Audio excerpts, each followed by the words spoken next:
শুভেচ্ছা যারা শুনছেন। দর্শক, আজকে কথা বলতে চাই ছোট্ট একটি ঘটনা নিয়ে।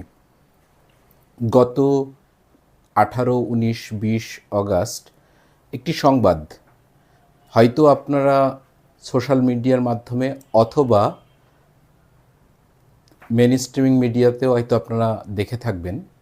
সেটি হচ্ছে ঢাকা বিশ্ববিদ্যালয়ে উপাচার্য নিয়োগ অর্থাৎ ভিসি নিয়োগের ক্ষেত্রে বিভিন্ন প্রস্তাবিত নাম আসছিল।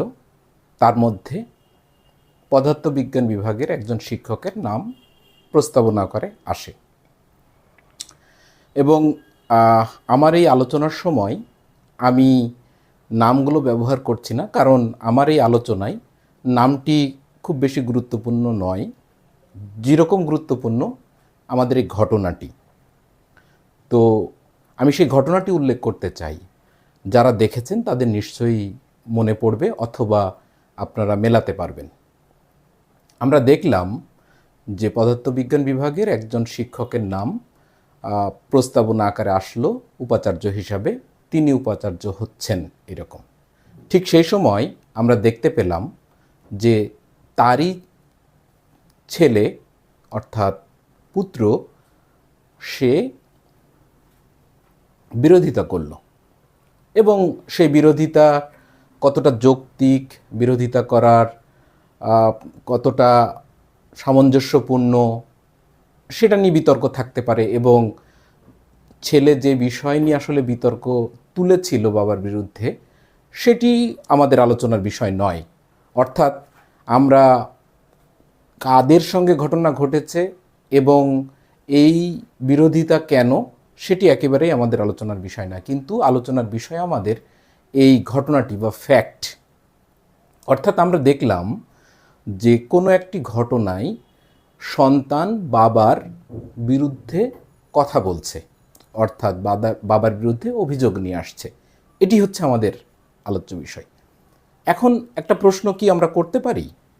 এই যে ঘটনাটি, অর্থাৎ একজন পিতা অথবা মাতা কোনো একটি এরকম লাভজনক জায়গায় অবস্থান করতে যাচ্ছেন বা এরকম একটা সুযোগ পাচ্ছেন, বা সুযোগ না হলেও পিতামাতা বা ঘনিষ্ঠজন তারা কোনো অপরাধ করেছেন, তার জন্য তার নিকটজন, আমরা যদি বলি সন্তান, ভাই বা খুব কাছের মানুষ, এই যে অভিযোগ করা বা অভিযোগটি সামনে নিয়ে আসা তাদের নিজেদের পক্ষ থেকে, এটি কি স্বাভাবিক বিষয় কিনা, সেটি একটি আলোচনার বিষয়।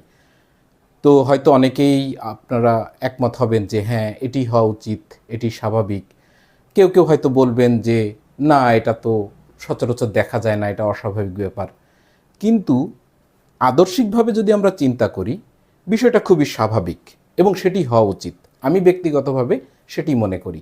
কারণ অপরাধী মানে আমি আগেই বলেছি যে অভিযোগ যাই হোক না কেন, সেটা সত্যতা, সেটা যৌক্তিকতা কতটা আছে সেটি যদি বাদও দেই, অন্য কোনো ঘটনাকে যদি আমরা চিন্তা করি যে পিতামাতা যদি অপরাধ করে থাকেন, তাহলে সেক্ষেত্রে সন্তান হিসেবে সেটি সবার সামনে নিয়ে আসতে পারেন। এই ব্যাপারটি আমি মনে করি খুব স্বাভাবিক। যদিও আমাদের বাংলাদেশের প্রেক্ষাপটে এই ঘটনাটি খুবই অস্বাভাবিক। এই ধরনের ঘটনা আমরা সচরাচর দেখি না। সে কারণে অভিনন্দন যে সন্তান এই ঘটনাটি সামনে নিয়ে এসেছেন। তার যৌক্তিক জায়গা থেকে মনে হয়েছে যে এই ঘটনাটি সামনে আনা দরকার। তার বাবা আসলে ওই পজিশনের জন্য যোগ্য নন। সেই জায়গা থেকে আমি অবশ্যই মনে করি এটি একটি বিরল ঘটনা। কিন্তু এই ফ্যাক্ট বা ঘটনাটি কেন আমরা আলোচনায় নিয়ে আসছি? আলোচনায় নিয়ে আসছি এই জন্য যে আমরা সবসময় আসলে বলতে থাকি, আমরা আসলে প্রত্যাশা করি যে দেশে যারা দায়িত্বশীল মানুষ আছেন, যারা দায়িত্ব পালন করেন বা দায়িত্বের জায়গায় যান, তাদেরকে কিন্তু আমরা নির্দ্বিধায় নাগরিক হিসেবে বা সেবা গ্রহীতা হিসেবে আমরা কিন্তু সমালোচনা করি।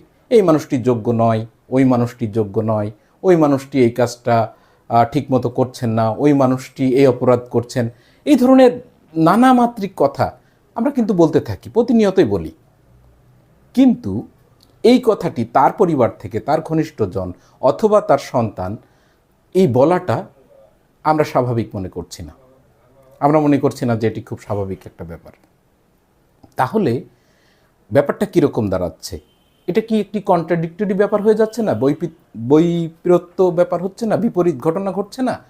যে আমরা যখন নাগরিক হিসেবে অন্য কেউ যদি দায়িত্বে থাকে তার সমালোচনা করি, তার ভুল ধরি, তাকে কোনটা করা উচিত কোনটা করা উচিত না সেই বিষয়ে পরামর্শ দিতে থাকি, কিন্তু যখন সেই মানুষটি হয় আমার নিজের মানুষ, তখন কিন্তু আমরা তাকে আর তার অপরাধটা আমরা দেখছি না, বা তাকে আমরা মনে করছি না যে সে অপরাধী হতে পারে বা সে এই কাজটি করতে পারে, সে অযোগ্য হতে পারে। অর্থাৎ তার ভূমিকা নিয়ে, তার অবস্থান নিয়ে আমরা কিন্তু সচরাচর প্রশ্ন তুলি না। সেই কারণে আমি বলছি যে এই প্রশ্ন তোলাটি খুবই একটি স্বাভাবিক প্রক্রিয়া এবং এটি হওয়া উচিত। ধরা যাক আমার নিজের ব্যক্তিগত অভিজ্ঞতা থেকে, আমি জানি না আপনাদের অনেকের সাথে হয়তো মিলবে অথবা মিলবে না। যেমন আমাদের দেশের কয়েকটি ডিপার্টমেন্ট প্রচণ্ডভাবে দুর্নীতিগ্রস্ত, যেখানে ঘুষ, দুর্নীতি, স্বজনপ্রীতি এবং ক্ষমতার দাপট ইত্যাদি ইত্যাদি চলতে থাকে।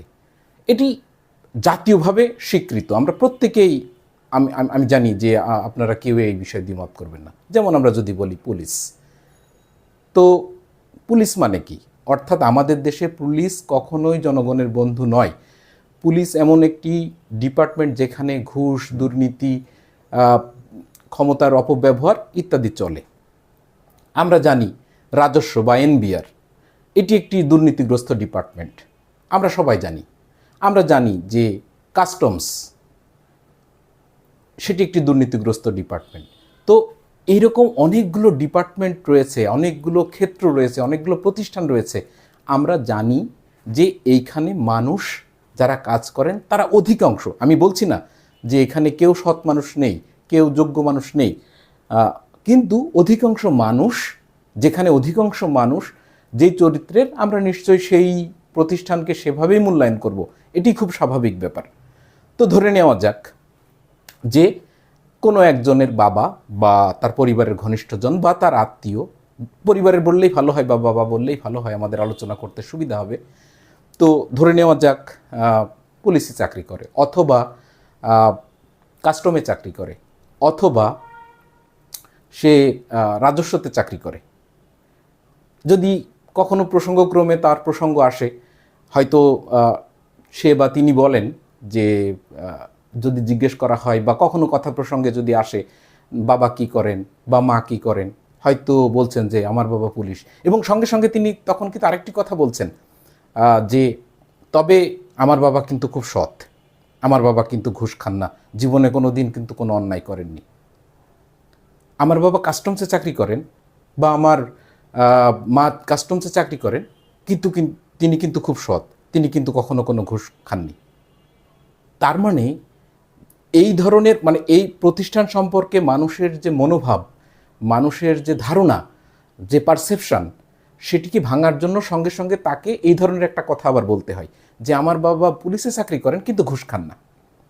তাহলে দুইটা প্রশ্ন, হ্যাঁ হতেই পারে, কিন্তু বিশ্বাস করেন আমার জীবনে আমি যত বন্ধু বান্ধব, আত্মীয় স্বজন, সহকর্মী, পরিচিত অপরিচিত মানুষদের কাছে শুনেছি যে এই ধরনের দুর্নীতিগ্রস্ত প্রতিষ্ঠান, অন্যায়কারী প্রতিষ্ঠান, যেখানে এই ধরনের ঘটনা ঘটে এবং যেটি সারা দেশের মানুষ জানে, সেখানে যদি কেউ চাকরি করে, আমি এ জীবনে আমার এরকম একটা কোনো কেস নেই যারা বলেছেন যে হ্যাঁ আমার বাবা পুলিশে চাকরি করেন এবং ঘুষ খান। আমি এরকম কথা কখনো কারো কাছ থেকে শুনিনি। বরং সবসময় ওইটা শুনেছি যে আমার বাবা রাজস্বে চাকরি করেন কিন্তু উনি কিন্তু ঘুষ খান না, উনি কিন্তু খুব সৎ। তাহলে আমি হয়তো এটা আমার ভুল যে আমার সঙ্গে যত পরিচিত এই ধরনের প্রতিষ্ঠান যারা জাতীয়ভাবে স্বীকৃত যে তারা ঘুষ, দুর্নীতি, ক্ষমতার সাথে জড়িত, পেশি শক্তির সাথে জড়িত, সেখানে যারা চাকরি করেন আমার পরিচিত যারা, তাদের আত্মীয় স্বজন, বাবা মা কেউ হয়তো ঘুষ খান না, এটা হতেই পারে।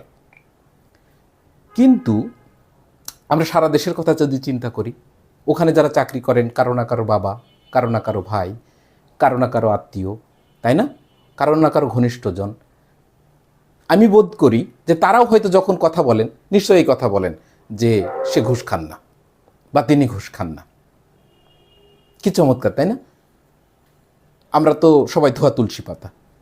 তাহলে এই ঘুষ যারা খায় এরা কারা? এরা কি মঙ্গল গ্রহ থেকে আসছে? সেটা আমার একটা প্রশ্ন, সেটা হয়তো আপনারাই নিজেরা চিন্তা করবেন। তো যে কারণে এই আলোচনাটি করছি সেটি হচ্ছে, দেখেন, যখন রাষ্ট্র ক্ষমতায় বা কোনো একটা প্রতিষ্ঠানে বা কোনো একটা দায়িত্বে আমার আত্মীয় স্বজন, আমার পরিবার পরিজন ছাড়া অন্য কেউ থাকে, তখন আমি খুব স্বাচ্ছন্দ্যে বলতে থাকি যে এটাই অন্যায় হয়েছে, এটা করা ঠিক হয়নি, উনি যোগ্য নন, উনি ঘুষ খাচ্ছেন, উনি দুর্নীতি করছেন, উনি স্বজনপ্রীতি করছেন, উনি ক্ষমতা দেখাচ্ছেন। আর ঠিক ওই জায়গাটায় যখন আমার কেউ, আমার একজন বাবা, আমার পরিবারের একজন সদস্য কেউ যখন দায়িত্ব নিচ্ছেন, তখন তিনি ধোয়া তুলসী পাতা হয়ে যাচ্ছেন, তিনি আর ঘুষ খান না। তাহলে মনের মধ্যে আমরা আমার নিজের জন্য যে আইনটা লালন করি, আর আমি চাই যে অন্যরা সেটা করবে। একটা রাজনৈতিক দল, আমি তো মনে করি রাজনৈতিক দলের দীর্ঘদিন ধরে কর্মী, তারা আন্দোলন সংগ্রাম করে, জেল জুলুম খাটে, বিভিন্ন ধরনের সমস্যার মধ্য দিয়ে যায়, তো তাদের জন্য তো তারা অবশ্যই তারা তাদের জন্য স্বজনপ্রীতি করবে, তাদের জন্য ক্ষমতার পথ তৈরি করে দিবে, তাদেরকে ক্ষমতায় বসাবে। এটা তো খুব স্বাভাবিক ব্যাপার।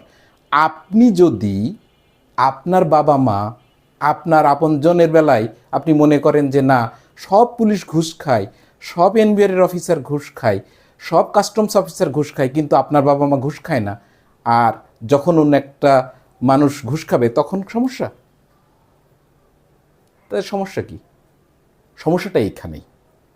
এই যে আমরা ভাবছি, আমার নিজের বেলায় এক ধরনের ভাবছি, আবার নাগরিক হিসেবে যখন আমি সেবা গ্রহীতা তখন আমি অন্যভাবে ভাবছি।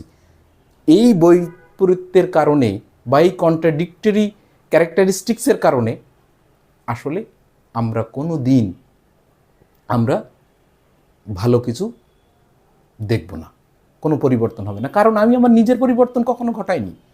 কারণ আমি সবসময় মনে করেছি সবাই পাপ করে, আমি ধোয়া তুলসী পাতা। আর আপনি যখন ধোয়া তুলসী পাতা ভাবেন, তখন যারা পাপ করছে, যারা অন্যায় করছে, যারা ক্ষমতা দেখাচ্ছে, যারা পেশি শক্তি দেখাচ্ছে, তারা ওইটাই ভাবে, তার আত্মীয় স্বজনই ওইটাই ভাবে।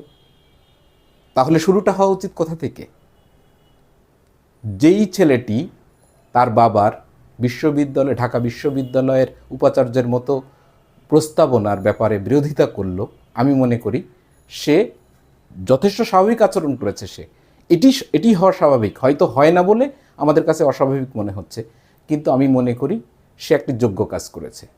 এই কাজটি যেদিন আমরা সবাই করতে পারবো, সেদিন আমাদের দেশটা যেমন এগিয়ে যাবে, একই সাথে আমি সেদিন কিন্তু নৈতিকভাবে বলতে পারবো যে হ্যাঁ, ওই মানুষটি ঘুষ খায়, হ্যাঁ, ওই মানুষটি অন্যায় আচরণ করছে, ওই মানুষটি স্বজনপ্রীতি করছে, ওই মানুষটি ক্ষমতার অপব্যবহার করছে। তার আগে আমার মনে হয় না আমরা কেউ নৈতিকভাবে বলতে পারি যে এই মানুষটি অন্যায় করছে, এই মানুষটি ঘুষ খাচ্ছে। এটি বোধহয় আমাদের নৈতিকভাবে বলার কোনো অধিকার আমি অন্তত মনে করি না। আমি যেমন নিজের ধোয়া তুলসী পাতা না, আমি এটা সরল স্বীকারোক্তি, আমি মনে করি অন্যদেরও সেটি দাবি করা উচিত না। যেদিন ঘর থেকে শুরু করতে পারবেন সেদিন অবশ্যই দাবি করতে পারেন। আমি বলছি না, আমি আবারও বলছি যে বাংলাদেশের সবাই ঘুষখোর, সবাই দুর্নীতিবাজ, সবাই অন্যায় করেন, সবাই সুবিধা গ্রহণ করেন অন্যায়ভাবে, সেটি আমি অবশ্যই বলছি না। কিন্তু অধিকাংশ, আমরা তো অধিকাংশটাকেই ধরবো, এক্সেপশন ডাজন্ট এক্সাম্পল। যেটা বিশেষ ব্যাপার, যেটা ব্যতিক্রম, সেটা তো কখনো উদাহরণ হতে পারে না। তো দর্শক, আমার মনে হয় যে আমি এটিই বলতে চেয়েছিলাম যে চিন্তা এবং কর্মে যতদিন আমরা নিজেরা সৎ না হতে পারবো, আমার মনে হয় আমাদের প্রত্যাশা যেমন কোনো দিন পূর্ণ হবে না, অধরা থেকে যাবে, একই সাথে নৈতিকভাবে আমরা কিন্তু কোনো দিন ওই শক্তিশালী অবস্থান নিয়ে কখনো আমরা দাঁড়াতে পারবো না, আমরা ওই কথাটা বলতে পারবো না। কারণ আমি তো নিজেকে চিনি, আমি তো আমার নিজেকে জানি। তো আমি কি করে বলবো, যেহেতু আমি জানি যে আমার বাবা, আমার মা বা আমি নিজে আমি কি, তো আমি যে কাজটা আমি নিজে করি সেই কাজটা আমি অন্যকে কীভাবে আমি সমালোচনা করব? এটি ওয়াজের পর্যায়ে থেকে যাবে। মানে আমি মনে করি এটি একটি চরম সক্ষমতার ব্যাপার। অর্থাৎ চিন্তা এবং কর্মে সৎ হওয়া এটি একটি সক্ষমতা, এটি একটি সাহস। এই সক্ষমতা যতদিন আমাদের, এই চিন্তার সক্ষমতা যতদিন আমাদের তৈরি না হবে, ততদিন আসলে আমরা কোনো দিন আসলে আমরা এগিয়ে যেতে পারবো না। কারণ এটি বিজ্ঞান। আপনি চিন্তা করেন কিন্তু সেই অনুযায়ী কাজ করেন না বা করতে পারেন না, সেটি হবে না, সেটি সম্ভব নয়। এটি বৈজ্ঞানিকভাবেই সম্ভব নয়, এটি বাস্তবিক অর্থেই সম্ভব নয়, এটি চিরস্থায়ী নয়। কারণ মিথ্যা সেটা প্রমাণিত হবে, সত্য সেটা একদিন না একদিন প্রমাণিত হবে, কোনো না কোনোভাবে সেটি প্রমাণিত হবে। তো আমাদের সবার শুভবুদ্ধির উদয় হোক। আমাদের আখলাখ, অর্থাৎ আখলাখ মানে জানেন তো, আখলাখ মানে চরিত্র, আখলাখ আরবি শব্দ। আমাদের আখলাখ ভালো হোক। আমরা সমালোচনা করার আগে নিজের পরিবারের, নিজের পারিপার্শ্বিক যে মানুষগুলোর প্রতি আমাদের দাবি, আমাদের দায়িত্ব বা আমাদের অধিকার আছে, আমাদের কন্ট্রোল আছে, সেখানে আগে আওয়াজ তুলি। তারপর নিশ্চয়ই আপনি ঘরে আওয়াজ তুলুন, সেই আওয়াজ জাতীয়ভাবে পৌঁছে যাবে, সেই আওয়াজ একদিন জাতীয় আওয়াজে পরিণত হবে। সবাই ভালো থাকবেন।